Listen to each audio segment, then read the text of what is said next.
नमस्कार दोस्तों, आप देख रहे हैं लेटेस्ट न्यूज़ 24। आज है 28 जुलाई 2026 मंगलवार। बात करें आज के कुछ खास इवेंट्स की तो आज 28 जुलाई को वर्ल्ड हेपेटाइटिस डे मनाया जा रहा है ताकि वायरल हेपेटाइटिस के बारे में जागरूकता बढ़ाई जा सके और 2030 तक इसे सार्वजनिक स्वास्थ्य खतरे के रूप में खत्म करने की दिशा में कदम उठाए जा सकें।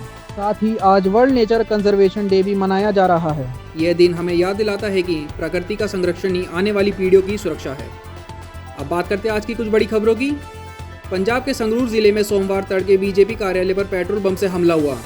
धमाके से इमारत की 4 दीवारी का हिस्सा क्षतिग्रस्त हो गया। पुलिस और सुरक्षा एजेंसियां मौके पर पहुंच गई। कॉकरोच जनता पार्टी सीजेपी के बाद अब रिजर्वेशन हटाओ आंदोलन आरएचए सोशल मीडिया पर वायरल हो गया है। इंस्टाग्राम पर इसके 44 लाख से अधिक फॉलोवर्स हो चुके हैं। सिर्फ एक दिन में ही 30 लाख नए फॉलोवर्स जुड़े। इस अकाउंट की मांग है कि जाति आधारित आरक्षण को पूरी तरीके से खत्म किया जाए। शिक्षा मंत्री धर्मेंद्र प्रधान के इस्तीफे के बाद सीजेपी नेताओं के पार्टी करने का वीडियो वायरल हुआ। आलोचना पर सीजेपी प्रवक्ता सौरभ दास ने कहा, इससे बस यही पता चलता है कि सरकार और गोदी एंकर युवा पीढ़ी की भाषा नहीं समझते। सीजेपी ने असम, बंगाल और बिहार में प्रदर्शनकारियों की गिरफ्तारी पर चिंता जताई।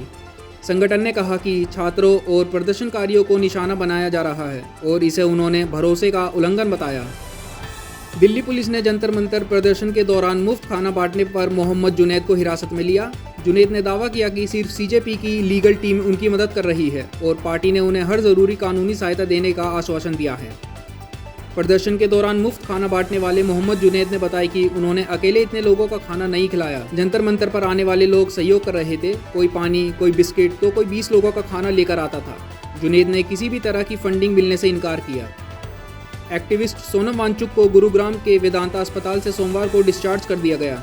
नीट पेपर लीक मामले में अनशन करने वाले वांगचुक ने वीडियो जारी कर कहा कि वह राजघाट जाकर महात्मा गांधी को श्रद्धांजलि देंगे और फिर लद्दाख लौटेंगे। उन्होंने कहा, हम सब ने एक मुहिम चलाई और कामयाब भी हुए। TV9 मराठी को दिए इंटरव्यू में सीजेपी संस्थापक अभिजीत दीपके की मां ने कहा कि पहले वे सीधी सादी बहू चाहती थी, लेकिन अब अभिजीत जिस मुकाम पर पहुंच चुके हैं उन्हें अपना जीवन साथी चुनने की पूरी आज़ादी है। परिवार उनके फैसले का समर्थन करेगा। केंद्र सरकार ने सोमवार को लोकसभा में पेपर लीक के खिलाफ बिल पेश किया। इसमें दोषियों के लिए 10 साल तक की जेल और 10 करोड़ तक का जुर्माना प्रस्तावित है। विपक्ष ने सदन में हंगामा कर सीजेपी के नेतृत्व में हुए संसद मार्च और छात्रों पर हुई हिंसा पर चर्चा की मांग की। दिल्ली की रॉन्स एवेन्यू कोर्ट में नीट यूजी 2026 पेपर लीक मामलों की सुनवाई पहले ही दिन टल गई। वजह रही, सीबीआई की ओर से कोई सरकारी वकील पेश नहीं हुआ। अब सुनवाई 3 अगस्त को होगी। इसी दिन आरोपियों दिनेश विवाल और विकास विवाल की जमानत याचिकाओं पर भी सुनवाई होगी। क्लाइमेट एक्टिविस्ट ग्रेटा थनबर्ग रविवार को लंदन में भारतीय छात्रों के विरोध प्रदर्शन में शामिल हुए। यह प्रदर्शन दिल्ली में सीजेपी के नेतृत्व में हुए आंदोलन की जीत के प्रति एकजुटता दिखाने के लिए आयोजित किया गया था। पोस्टरों पर धर्मेंद्र प्रधान के इस्तीफे से आगे बढ़कर जवाबदेही की मांग की गई। शिक्षा मंत्री पद से इस्तीफा देने के बाद बीजेपी सांसद धर्मेंद्र प्रधान सोमवार को संसद पहुंचे। इस दौरान कांग्रेस सांसद प्रियंका गांधी वाड्रा की अगुवाई में विपक्ष ने नारेबाजी की। वहीं बीजेपी एनडीए सांसदों ने धर्मेंद्र प्रधान जिंदाबाद के नारे लगाए। Steel Authority of India Limited SAIL के राउरकेला स्टील प्लांट ने 1110 ऑपरेटिंग पदों पर भर्ती निकाली है। इनमें ट्रेड ऑपरेटिंग्स के 421, डिप्लोमा ऑपरेटिंग्स के 414 और ग्रेजुएट ऑपरेटिंग्स के 275 पद शामिल हैं। आवेदन की अंतिम तिथि 26 अगस्त 2026 है। आम आदमी पार्टी के संयोजक अरविंद केजरीवाल ने 1 अगस्त को दिल्ली के कॉन्स्टिट्यूशन क्लब में national town hall against E20 आयोजित करने का ऐलान किया है। उन्होंने कहा कि E20 ईंधन से गाड़ियों के इंजन खराब हो रहे हैं और आम आदमी परेशान है।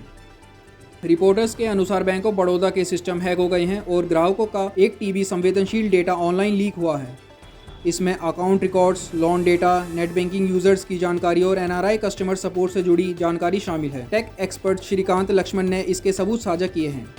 रिपोर्टर्स के मुताबिक भारी उद्योग मंत्रालय ने सभी मंत्रालयों से बैठकों और योजनाओं में सरकारी company Andrew you'll and company की यूल टी परोसने का आग्रह किया है। कंपनी पहले से संसद में अपनी चाय सप्लाई करती है। राजस्थान के श्री सावलिया सेठ मंदिर में एक भक्त ने 227 ग्राम वजनी चांदी का साफा भेंट किया। अहिल्यानगर महाराष्ट्र निवासी इस भक्त ने वर्षों तक गुल्लक में पैसे जमा किए और उसी बचत से यह साफा बनवाया। उन्होंने इसे अपनी श्रद्धा और समर्पण का प्रतीक बताया। इंडियन एक्सप्रेस की रिपोर्ट के मुताबिक 20 जुलाई को संसद मार्च के दौरान RAF के एक जवान ने पैलेट गन के 7 राउंड फायर किए थे। इनमें से 5 गोलियां सीजेपी प्रदर्शनकारियों को लगी जबकि 2 जमीन पर गिरी। CRPF इस घटना की जांच कर रही है।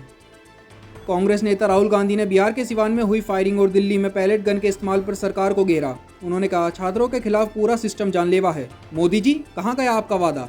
राहुल गांधी ने आरोप लगाया कि प्रदर्शनकारियों पर AK-47 से गोलियां चलाई गई और सैकड़ों छात्रों पर FIR दर्ज की गई। पलामू में गर्भवती शिक्षिका को मैटरनिटी लीव नहीं मिली। आरोप है कि DO ने छुट्टी मंजूर करने के लिए 50,000 की रिश्वत मांगी। छुट्टी न मिलने से शिक्षिका को अंतिम महीने तक रोजाना 35 किलोमीटर सफर करना पड़ा। स्कूल में ही लेबर पेन उठा और गर्भ में बच्चे की मौत हो गई।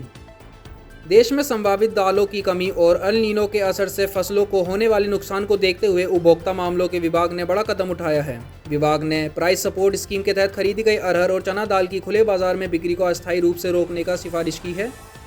सरकार के मुताबिक फिलहाल बफर स्टॉक में 4 मिलियन टन दाल मौजूद है। यह कदम बाजार में दाम स्थिर रखने और भविष्य की आपूर्ति सुनिश्चित करने के लिए उठाया गया है।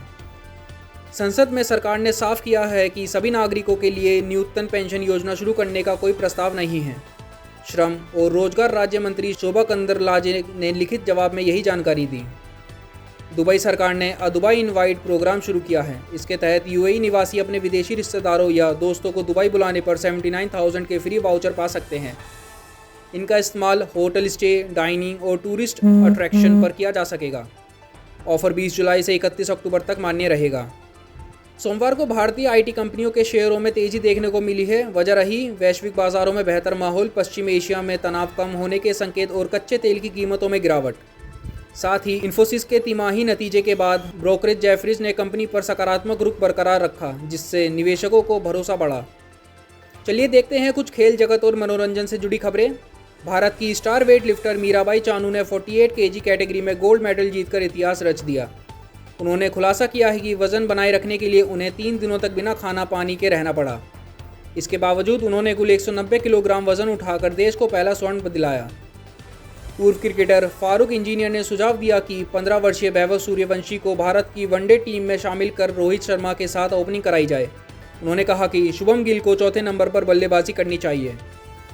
दिल्ली हाई कोर्ट ने सलमान खान की याचिका पर सुनवाई करते हुए फिल्म काला हिरण द बैटलफील्ड लीगेसी का टीजर सोशल मीडिया और यूट्यूब से हटाने का आदेश दिया। कोर्ट ने फिल्म मेकर अमित जानी को कड़ी फटकार भी लगाई। मुंबई में पुलिस वैन के सामने खड़े होकर वायरल हुई मॉडल एक्ट्रेस रिया अहीर ने साइबर बुलिंग की शिकायत दर्ज कराई है।